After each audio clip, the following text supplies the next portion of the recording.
Hello दोस्तों, जय हिंद, वंदे मातरम। आप सभी का स्वागत है हमारे इस YouTube चैनल एक्सीलेंट सर पे। तो आशा करते हैं आप सभी बहुत अच्छे होंगे और आपकी पढ़ाई निरंतर चल रही होगी। तो हमने पिछली क्लास में बात कर रहे थे क्लास 10th साइंस के चैप्टर नंबर 11 की। तो आज हम उसी कड़ी को आगे बढ़ाते हैं। तो कल हमारा टॉपिक जहां से रुका था वहीं से हम दोबारा स्टार्ट करेंगे।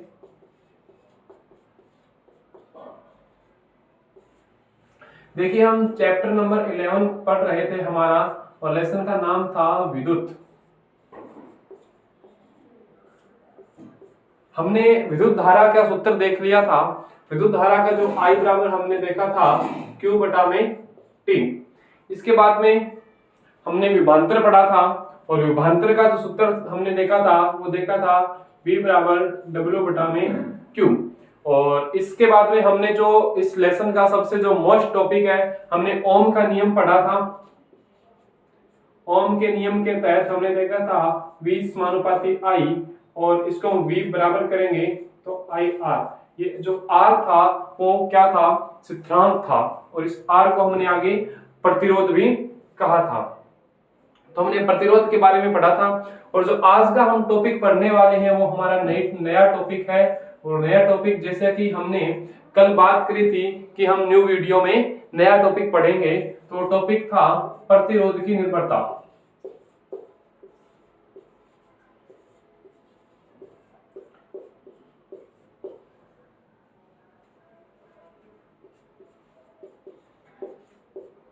प्रतिरोध की निर्भरता। तो आज हम जो टॉपिक पढ़ने वाले हैं वो रहेगा हमारा टॉपिक प्रतिरोध की निर्भरता। अर्थात हम इस प्रतिरोध के बारे में पढ़ रहे थे, इस R के बारे में पढ़ रहे थे। तो मैंने आपको बताया था कि जो R प्रतिरोध है वह विद्युत धारा, किसके, विद्युत धारा में क्या करता है, बाधा डालता है, अर्थात रुकावट। हमने एक परिपथ बनाया था, हमने ये जो परिपथ बनाया था प्लस माइनस, और हमने कहा था कि इसमें यहाँ पे बल्ब लगा हुआ है और ये यहाँ पे कुंजी लगी हुई है। तो देखिए, इस परिपथ में मैंने आपको कहा था कि जो धारा का प्रवाह है वो प्लस से माइनस की ओर, अर्थात धनात्मक से ऋणात्मक की ओर रहता है। और दूसरी हम बात कर रहे थे कि देखना कि अगर प्रतिरोध ज्यादा हुए, जितना R ज्यादा हुआ तो उतनी धारा क्या होगी, कम होगी, है ना। कि धारा में बाधा जो R था, आप देखना कि हम यहाँ से धारा जा रही है तो यहाँ पे अगर प्रतिरोध लगा हुआ होगा, प्रतिरोध लगा हुआ है, तो क्या होगी, विद्युत धारा कम होगी, I क्या होगी, कम होगी। अब हम बात कर रहे हैं कि जो प्रतिरोध है वो कब कम हो सकता है और कब क्या हो सकता है, ज्यादा हो सकता है। तो आज का हमारा टॉपिक यही रहेगा।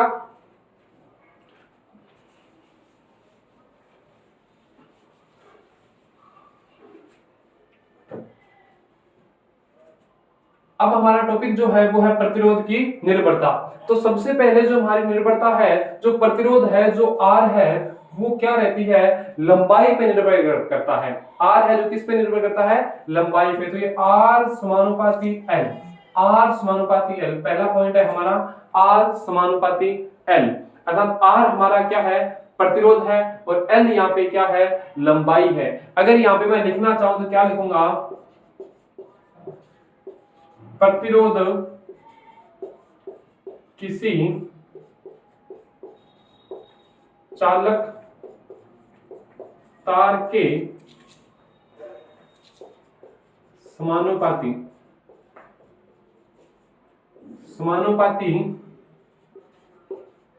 होता है। हमने क्या लिखा है कि प्रतिरोध चालक तार के समानुपाती होता है। अर्थात देखिए कि आपके पास एक सेल है, मान लो,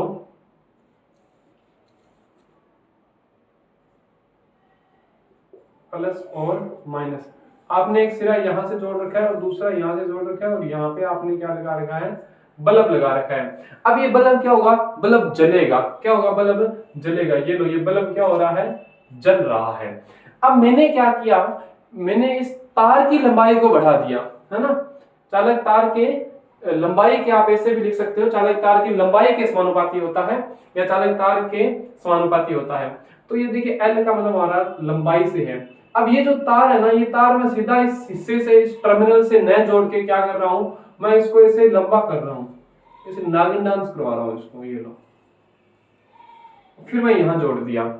अब क्या होगा, बल्ब जलेगा, बिल्कुल बल्ब जलेगा, लेकिन बल्ब जैसा पहले चल रहा था ना वैसा नहीं जलेगा। बल्ब क्या होगा, इसे मंदा थोड़ा थोड़ा सा बल्ब जलेगा। तो देखिए क्या प्रभाव हुआ कि एक तो करंट जा रहा था यहां से डायरेक्ट बस यहां, और यहां से सीधा पहले वाला तार अपने देखें तो यहां आ रहा था, यहां से करंट सीधा आई, जो विद्युत धारा है वो यहां से सीधी यहां जा रही थी। लेकिन अभी देखिए मैंने क्या किया, मैंने इस तार की लंबाई को बढ़ा दिया, है ना, एक लंबा सारा तार ले लिया। लंबा सारा तार लेंगे तो बल्ब क्या जलेगा, कम जलेगा। अर्थात देखिए हमने किया क्या है, हमने जो लंबाई है वो बढ़ाई है। क्या बढ़ाई है हमने, लंबाई बढ़ाई है। तो यहां पे लिखता हूं मैं एल, एल को हमने क्या कर दिया, बढ़ा दिया। एल को क्या कर दिया, बढ़ा दिया।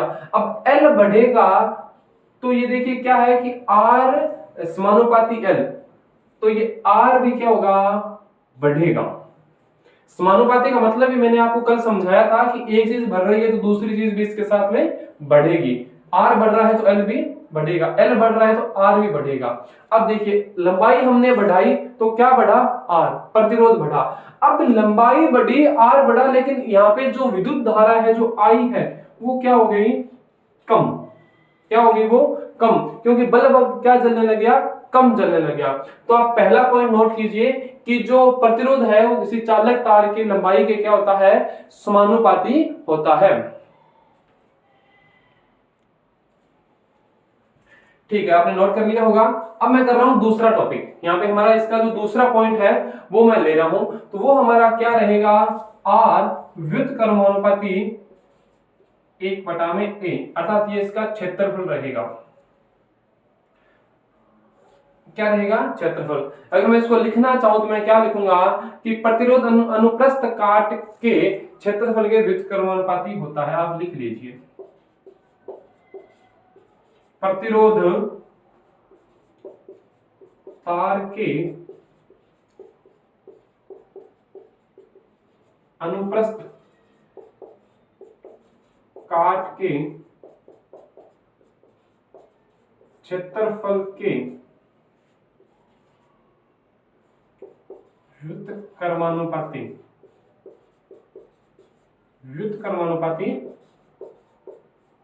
होता है। अर्थात व्युत्क्रमानुपाती का मैंने आपको अर्थ बताया था कि इसमें अगर एक चीज क्या हो रही है, बढ़ रही है तो दूसरी घटेगी, अगर दूसरी घट रही है तो पहली बढ़ेगी, है ना। अगर एक चीज बढ़ रही है तो दूसरी घटेगी, एक चीज घट रही है तो दूसरी बढ़ेगी, क्योंकि इसके बटावी है। अब देखिए ए का मतलब क्या होता है, एरिया। अब मैथ में पढ़ते हो ना, एरिया, क्षेत्रफल। अब बात करें तार के अनुप्रस्थ काट की, किसकी, अनुप्रस्थ काट की। अनुप्रस्थ काट का मतलब उसकी मोटाई की बात हो रही है अभी। जैसे कि ये तार है, ये क्या है, ये तार है ना, तो ये तार की कोई ना कोई मोटाई होगी, अर्थात ये जो हिस्सा है ना इसका, ये हिस्सा, इसकी बात हो रही है। तो देखना क्या है कि प्रतिरोध है ना जो तार के अनुप्रस्थ काट के क्षेत्रफल के व्युत्क्रमानुपाती होता है। कहने का मतलब अगर आप जितना मोटा तार लोगे, जितना मोटा तार लोगे, अर्थात तार आप क्या लोगे, बड़ा, अर्थात देखिए कि ये जो ए है ये क्या करोगे, बढ़ाओगे, तो आर क्या हो जाएगा, कम हो जाएगा। अनुप्रस्थ काट अर्थात तार का जो क्षेत्रफल बढ़ेगा ना, तो जो आर है वो क्या हो जाएगा, प्रतिरोध हो जाएगा कम। और देखो और क्या होगा, अगर ये क्षेत्रफल घटेगा, है ना, मैं इसको रेड से दर्शा रहा हूं, अगर क्षेत्रफल घटेगा तो आर क्या हो जाएगा, बढ़ेगा। आर क्या होगा, बढ़ेगा। इसको अगर मैं दूसरे शब्दों में लिखना चाहूं तो क्या लिखेंगे हम, जितना मोटा तार, क्या लिखूंगा मैं, जितना मोटा तार। अब यहाँ पे आर, आर मतलब यहाँ पे क्या है, प्रतिरोध। अब मेरे को ये बताइए प्रतिरोध इसमें कम होगा या ज्यादा होगा, बताइए। मैं जितना मोटा तार लूंगा प्रतिरोध उतना ही क्या होगा, कम। अब मैं तार क्या ले रहा हूं, मोटा, ये ब्लैक वाला निशान है ना, ये इसका जो मोटा तार होता है, तार का जो क्षेत्रफल है वो क्या ले रहा हूं मैं, ज्यादा ले रहा हूं। अपने ज्यादा लेंगे तो जैसे एरिया बढ़ाएंगे तो आर है वो क्या होगा, कम होगा, है ना। जितना मोटा तार तो आर, आर मतलब प्रतिरोध क्या होगा, कम। वह क्या होगा, वह इसमें आई क्या होगी, आई मतलब विद्युत धारा, आई उतना ही अधिक।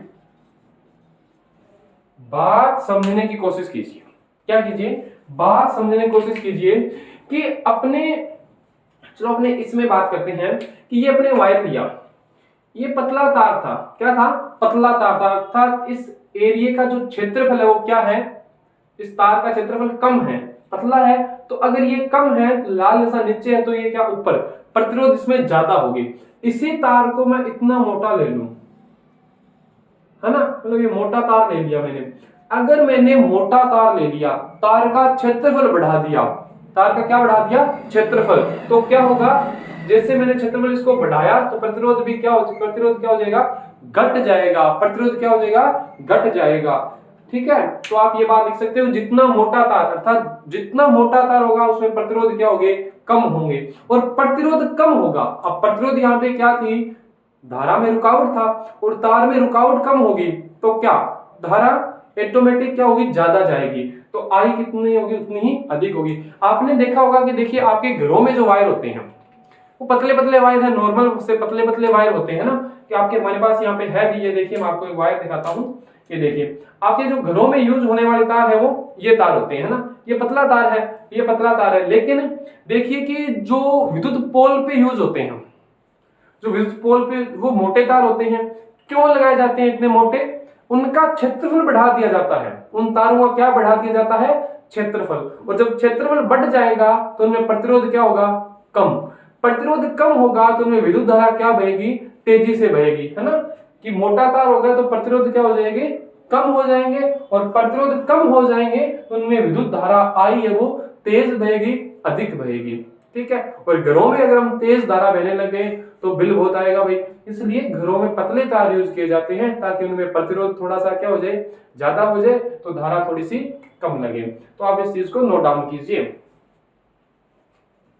इसका आप लिख सकते हो ना, इसको आप ऐसे भी लिख सकते हो कि मैं यहां लिख देता हूं, देखिए कि अगर आप क्या कर रहे हो, क्षेत्रफल बढ़ा रहे हो, क्षेत्रफल क्या कर रहे हो, बढ़ा रहे हो, तो आर क्या होगा, कम होगा, क्षेत्रफल बढ़ा रहे हो तो आर क्या होगा, कम, और जब आर कम होगा तो आई का मान क्या होगा, बढ़ेगा, आई का मान क्या होगा, बढ़ेगा। ठीक है, इसको भी आप नोट डाउन कीजिए। हाँ तो देखिए अब हमने दो पॉइंट लिए हैं, एक तो हमने लिया है कि आर समानुपाती एल, और दूसरा हमने लिया है आर व्युत्क्रमानुपाती एरिया। ये मैं मान लेता हूं समीकरण नंबर 1, और इसको मैं समीकरण नंबर मान लेता हूं 2, इसको मैं समीकरण नंबर कितने मान लेता हूं, 2। अब देखिए क्या मैं दोनों को मिला सकता हूं, बिल्कुल मिला सकते हैं। आप यहां पे लिखिए कि समीकरण 1 व 2 को जोड़ने से, समीकरण 1 व 2 को जोड़ने से, अब देखो ये हमारे पास r है, ये लो जी r लिया मैं, ये समानुपाती या व्युत्क्रमानुपाती हो सकता है। अब क्या इस एक की जगह मैं l लिख सकता हूं, बिल्कुल लिख सकता हूं, एक की जगह लंबाई ले सकता हूं, तो मैं क्या कर सकता हूं, l a, ये हमारे पास इन दोनों को जोड़ने से समीकरण नंबर 3 प्राप्त हो गई, है ना, कि देखिए भाई इन दोनों समीकरणों को मैंने क्या कर दिया है, जोड़ दिया है, दोनों समीकरणों को क्या कर दिया है, मैंने जोड़ दिया है। जब मैं इसको जोड़ूंगा तो मेरे को ये समीकरण प्राप्त होगी, है ना, कि जो प्रतिरोध है वो समानुपाती है लंबाई के, और व्युत्क्रमानुपाती है एरिया के, अर्थात क्षेत्रफल के। ठीक है, ये दोनों हुआ। अब देखिए कि बच्चों आपने ये मान लो, ये बोल दिया कि सर हमें ये अब जो निशान है ये समानुपाती का है या व्युत्क्रमानुपाती का, क्योंकि हम यहाँ पे कंफ्यूज हो गए, है ना, क्या हो गए, कंफ्यूज। तो इस कंफ्यूजन को दूर करने के लिए हमें यहाँ पे क्या यूज करना होगा, सिद्धांत। जैसे कि अपने वो यूज किया था ना, आपको अगर याद है तो हमने किया था V समानुपाती I, और फिर इस समानुपाती का निशान हटा के हमने I R किया था। ये R यहाँ पे क्या था, स्थिरांक था, R यहाँ पे क्या था, स्थिरांक था। उसी प्रकार हम यहाँ भी क्या लेके आते हैं, स्थिरांक लेके आते हैं, क्या लेके आते हैं, स्थिरांक। तो ये क्या लिखेंगे अपने, R बराबर रो, ये क्या होता है, रो। आर बराबर रो, क्योंकि जैसे हम बराबर का निशान लगाएं तो यहाँ पे क्या आ जाएगा, रो आ जाएगा, और एल बटा में ए, एल बटा में ए। ये लो जी, एक नया फॉर्मूला हमारा तैयार हो चुका है। इनसे क्वेश्चन आएंगे, है ना, ये फॉर्मूले जो तैयार हो रहे हैं ना, इनसे सारों से क्या होंगे, आगे क्वेश्चन होंगे। तो अब देख रहे हैं यहाँ पे इसकी बात करते हैं। यहां ये क्या होता है अपना, इसका ऐसा निशान है ये, और ये रो होता है, क्या होता है, इसको आप ऐसे लिख सकते हो रो, या फिर इसको हिंदी में लिख लो ऐसे रो, या फिर इसको ऐसे क्या लिख लो, हिंदी में लिख लो रो। ठीक है, तो यहाँ जो रो है, जो ये आपको पी जैसा निशान दिखाई दे रहा है, ये क्या है, समानुपाती स्थिरांक। यहाँ रो समानुपाती स्थिरांक है, क्या है, स्थिरांक। यहाँ जो रो है ना, वो क्या है, समानुपाती स्थिरांक है। इसी रो को अपने क्या कहते हैं, प्रतिरोधकता। लिख लो आप, इसी रो, है ना, इसको आप ऐसे निशान भी बना लो। इसी रो को प्रतिरोधकता क्या कहते हैं, प्रतिरोधकता। आर तो क्या है, प्रतिरोध, आर तो क्या है, प्रतिरोध, और पी क्या है, प्रतिरोधकता, क्या है, प्रतिरोधकता। और अब देख लो, अगर हमें रो निकालना हो, क्या निकालना हो, रो निकालना हो, तो क्या मैं इस रो को बाहर लेके आ सकता हूं, इस रो को मैं क्या लेके आ सकता हूं, बाहर। तो रो बराबर मैं क्या कर सकता हूं, आर बटा में ए, ये जो आर है वो इसके सॉरी गुना आर इंटू में ए बटा में एल। ये देखिए, अगर मेरे को रो ज्ञात करनी हो, अर्थात मुझे प्रतिरोधकता ज्ञात करनी हो, क्या ज्ञात करनी हो, प्रतिरोधकता, तो अपने क्या कर सकते हैं, जो प्रतिरोध होते हैं उस प्रतिरोध को एरिया से गुणा करेंगे और उस लंबाई इंटू में कर देंगे, सॉरी बटा में क्या कर देंगे, लंबाई कर देंगे, है ना। तो रो का सूत्र क्या होगा हमारे पास, रो बराबर आर इंटू ए बटा में एल।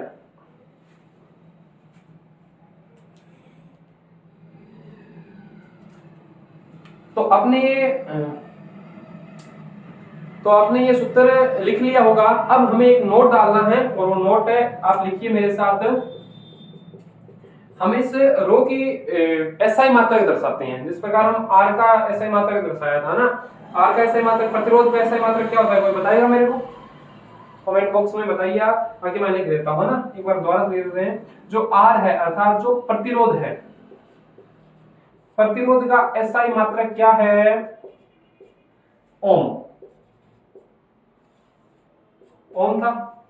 और अब मैं बात कर रहा हूं इस रो की, किसकी, रो की, या फिर इसको मैं बोलूं प्रतिरोधकता,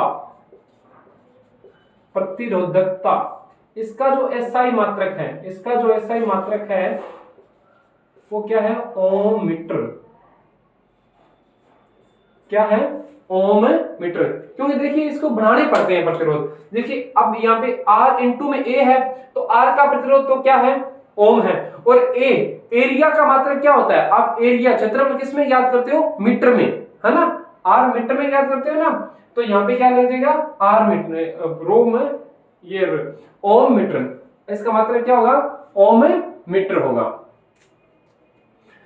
ठीक है, आप इसको नोट डाउन कीजिए। और उससे अगला जो हमारा टॉपिक है, अब हमारे पास जो टॉपिक है वो रहता है विद्युत प्रतिरोधकता का। किसका, विद्युत प्रतिरोधकता, विद्युत प्रतिरोधकता।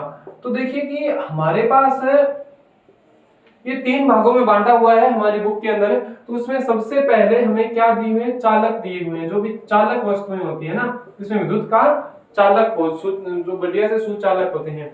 2 नंबर पे हमें दिए हुए मिश्र धातु, क्या दी हुई है, मिश्रातु, मिश्रातुएं। और जो 3 नंबर पे हमें दिए हुए हैं वो दिए हुए हैं हमें विद्युत रोधी,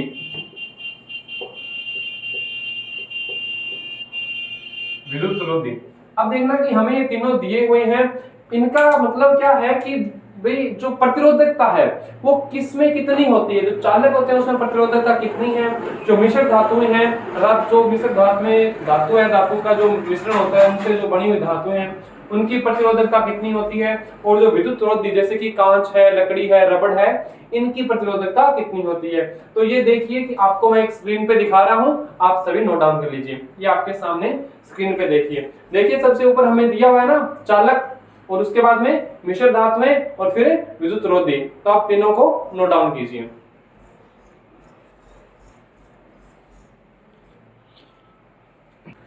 तो अब हमारे पास जो टॉपिक है वो एक एक्स्ट्रा टॉपिक है, वो देखिए मैं आपको बता रहा हूं। एक आप हेडिंग लगाइए, परिवर्ती प्रतिरोध।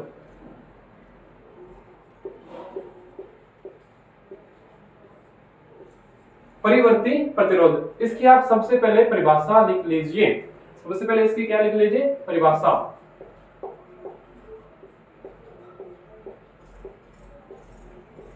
ऐसी युक्ति जिसमें स्थिर विभवांतर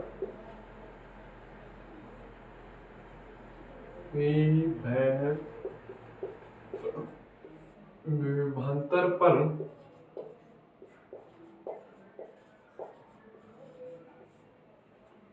परिपथ में धारा के मान को नियंत्रित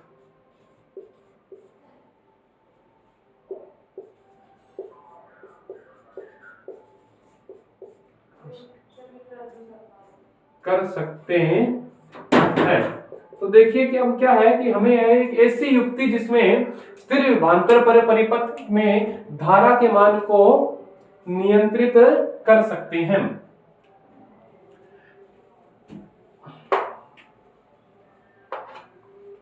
हाँ जी, तो ये हमारी परिभाषा है। देखिए कि ऐसी युक्ति जिसमें स्थिर विभवांतर पर परिपथ में धारा के मान को नियंत्रित कर सकते हैं। ये मान लो कि हमने एक लिखा था कि V बटा में I, हमने ये लिखा था V बटा में I। अब देखिए कि अपने को क्या करना है, इस V को, इस विभवांतर को क्या रखना है, नियंत्रण रखना है। अर्थात हमने 9 वोल्टेज की बैटरी ली थी, 12 वोल्टेज की ली थी, हमें ये मान लो कि 12 वोल्टेज की बैटरी रखनी है। क्या रखनी है, 12 वोल्टेज की बैटरी रखनी है। उतने ही अगर प्रतिरोध हो, फिर भी हमें मतलब प्रतिरोध भी उतना ही हो, वोल्टेज भी उतना ही हो, और फिर भी हमें इस आई का मान क्या करना हो, नियंत्रण करना हो। तो वहां हम एक युक्ति का उपयोग करते हैं। वो युक्ति कैसी है, उसे बोलते हैं परिवर्ती प्रतिरोध। परिवर्ती प्रतिरोध अर्थात देखना कि उसका आपको चित्र दिखा रहा हूं मैं स्क्रीन के ऊपर। देखिए आपको ये चित्र दिखाई दे रहा है स्क्रीन के ऊपर। ये जो चित्र है ना, ये किसका है, परिवर्ती प्रतिरोध का है। तो इसमें दोनों तरफ क्या लगे होते हैं, तार लगे हुए होते हैं, और इसको उस परिपथ में जोड़ दिया जाता है। कहां जोड़ दिया जाता है, परिपथ में। ये जो दोनों आपको वायर दिखाई दे रहे हैं ना, इनको कहां जोड़ दिया जाता है, परिपथ में जोड़ दिया जाता है। और फिर इसके ऊपर एक बटन लगा होता है ना, उसको स्लाइड कर सकते हैं अपने। तो इस बटन को अपने आगे पीछे करके अपनी इच्छा अनुसार हम उतना ही करंट उसमें प्रवाह करवा सकते हैं। हमें करवाना है मान लो कि 5 एम्पियर करंट, तो हम 5 एम्पियर करवाएंगे। हमें करवाना है 7 एम्पियर करंट, तो हम 7 एम्पियर करवाएंगे। हमें करवाना है 0.5 एम्पियर, तो हम 0.5 एम्पियर। तो इसके द्वारा हम धारा को क्या कर सकते हैं, कंट्रोल कर सकते हैं। कई बार ये क्वेश्चन पूछ लिया जाता है डायरेक्ट, कई बार क्वेश्चन ये पूछ लिया जाता है कि जो वोल्टता है उसको सेम रख के, उसको फिक्स रख के, या उसको नियत रखकर जो विद्युत धारा है उसको किस प्रकार नियंत्रित कर सकते हैं। तो किसके द्वारा कर सकते हैं, परिवर्ती प्रतिरोध के द्वारा नियंत्रित कर सकते हैं। तो आगे का हमारा जो टॉपिक रहेगा वो मोस्ट टॉपिक है, और वो कौन सा है, प्रतिरोधों का संयोजन। क्या है, प्रतिरोधों का संयोजन। ये बहुत ही शानदार टॉपिक है, और इसके अंदर 2 टॉपिक पढ़ेंगे। यहां से क्या है कि एक क्वेश्चन 100% परीक्षा में आपसे पूछा जाएगा, या वो तो श्रेणी क्रम हो सकता है या समांतर क्रम हो सकता है। तो ये दोनों टॉपिक अपने कल करने वाले हैं। आज की कक्षा में अपना इतना ही। तब तक के लिए धन्यवाद। आप अपनी पढ़ाई को जारी रखिए, और आज की वीडियो आपको अच्छी लगी हो तो लाइक का बटन दबाना मत भूलिए, और आप चैनल पे नए हो तो चैनल को सब्सक्राइब भी कर लीजिए, ताकि हमें मोटिवेट मिलते रहे और हम आपके लिए ऐसे ही नई नई वीडियो लाते रहें। तो धन्यवाद, आज के लिए इतना ही।